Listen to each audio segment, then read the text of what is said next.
everyone. My presentation is going to be over the negative effects of social media in society today.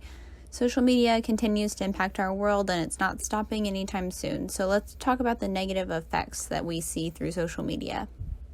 Social media is continuously changing and evolving to better serve the users of the platform and grow the platform. A study released in December of 2019 reported that at the end of 2019 there were 2.95 billion social network users worldwide. Social media usage has grown in the last 5 years from 2.14 to 3.08 billion users in 2020. It's estimated to continue to grow to 3.43 billion users in the next 3 years. Social media will continue to be a predominant element and influence on society. As phones have become more advanced, we see people switching from the desktop social media platform to the mobile version. You can see from the chart on the left showing the results of a survey released in January of 2020 that over a 2-year period of time, social media visits via a mobile phone grew from 69% to 83%. We've seen social media outlets adapt their platforms to be more mobile friendly and cater to their changing audience preferences. The chart on the right from a study released in 2019 surveyed 2,100 social media users 15 years of age or older. The results depict what percent of the respondents selected which social media platform they use. You can see that Facebook is the most used at 77% in 2019, with YouTube close behind them at 68% in 2019. Instagram is surprisingly low at 46% in 2019, but in 2017, Instagram users were at 39%. So that tells us that the platform is becoming more popular, while we see a decline in users on Facebook from 80% in 2017 and 78% in 2019. We also see that in the numbers with Snapchat. In 2017, users were at 26%, but are at 23% in 2019. This could be with the increase in popularity of TikTok. Now, what are all these users actually doing on social media? We can see from the results of a survey conducted in February of 2019 that surveyed 2,500 people 18 years or older what kinds of activities social media users partake in. We see Instagram is used for viewing photos at 77% and watching videos at 51%.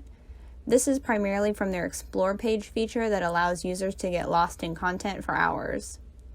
Facebook comes in as most used in 2 of the categories for this study, sharing content with everyone at 57% and networking at 33%. Sharing content one-to-one happens the most on Snapchat at 45% usage. Twitter came in at 56% usage for a news source, with Facebook coming in second at 38%. Lastly, we see Pinterest at 47% usage for finding and shopping for products.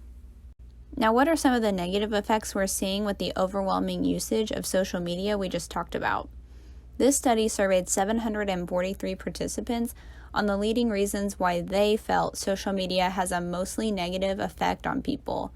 We're going to talk about 4 categories we see in this study: causes distractions or addictions, causes mental health issues, unrealistic views of others' lives, and harms relationships or lack of in-person contact. Here are those 4 categories more specifically. First, we'll talk about obsession, which was the causes, distraction, or addiction section from the study.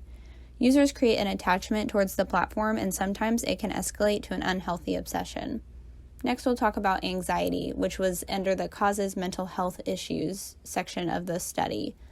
We see increased anxieties primarily through body image issues, self-esteem issues, loneliness, and/or social isolation. Third is picture perfect. This is from the unrealistic views of others' lives category.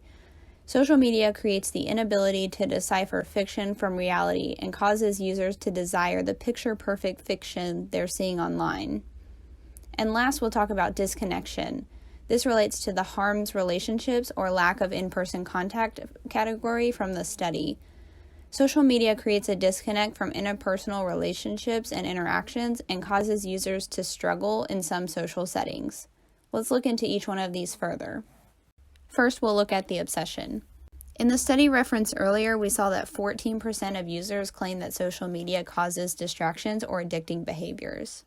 In a survey conducted in April of 2019, we can see users who reported being addicted to social media by gender, age, and ethnicity.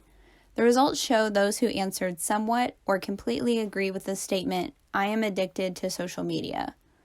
We see females came in higher than males on both somewhat and completely agreeing with the statements at a total of 45%, with males reporting at a total of 33%.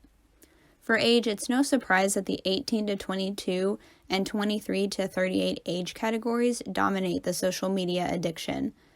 The 23 to 38 age range is leading the reported addiction with 52% total. We see the 18 to 22 age range close behind with a total of 45%. On the ethnicity data, we see a 1% difference between the total reported answers, with Hispanics at 40% and whites at 41%. We see the same 1% difference between totals for African Americans and Asian users, with African Americans at 33% and Asians at 34% total. Overall, the ethnicity categories show closer similarities than we saw in the gender and age categories. Now we're going to look at the anxieties. In the study referenced earlier, we saw that 4% of users claim that social media causes mental health issues. Media has always played a role in negative body image issues. It started with fashion models, actresses, or Miss America pageants, where everyone looked thin, fit, and pretty. People would desire those looks, but the obtainable was far enough away that those absorbing the media didn't suffer from the body image and self-esteem issues to the level we see today. With the rise of social media, users are experiencing more direct access to content and images that are unobtainable. With the power of an influencer who shows their life put together, users have the image in their mind that their house or body or diet should look like what everyone else's looks like. Here we'll see in a study with 1,005 respondents their results towards feeling loneliness or social isolation from social media usage. We can see that 24% completely agreed and 44% somewhat agreed, bringing the total of those who chose an answer of agreeing with the statement to 68%. That's almost 3/4 of the respondent pool identifying with loneliness or social isolation through social media usage. Now we'll move on to picture perfect. In the study referenced earlier, we saw that 15% of users claim that social media causes an unrealistic view of others' lives. We talked about this study earlier where we saw that Instagram is used for viewing photos at 77% and watching videos at 51%. And Pinterest at 47% usage for finding or shopping for products. Here are 3 Instagram feeds for the hashtag workout, travel, and beauty. You can see on the first feed for hashtag workout that everyone is tone or buff and also have cute workout clothes. There's no overweight representation or anyone in just a simple t-shirt. For hashtag travel, we see amazing views of vacations most could only dream of.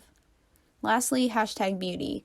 I find it interesting that of the 15 images shown, 12 of them are of people's faces, leaving the 3 remaining being a bottle of hand sanitizer, which is fitting for the times, a car, and a roadway image.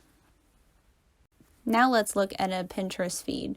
Same idea as the Instagram feed. Everything looks perfect, not a toy out of place on any of the children's posts, a perfectly organized linen closet, and an inviting guest room.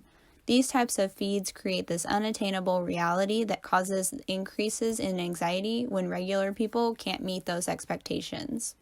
Our last section is the disconnection. In the study referenced earlier, we saw that 17% of users claim that social media harms relationships or there is a lack of in-person contact. Disconnection can be in the form of FOMO, or fear of missing out, which is when a user sees something on social media that others, usually their friends, are doing that they are not attending. In this study, 56% of users reported as suffering from FOMO, which can lead to increased anxiety from social media. So what does all of this mean? As content creators, we can utilize this information to engage our users, but with this knowledge, also attempt to create a healthy relationship with our users and the platforms we're connecting with them on. As users, we can recognize the signs of becoming obsessed, anxious, caught up in the fiction, or disconnected from social media, and adapt and change accordingly. Thanks everyone for watching The Negative Effects of Social Media in Society Today.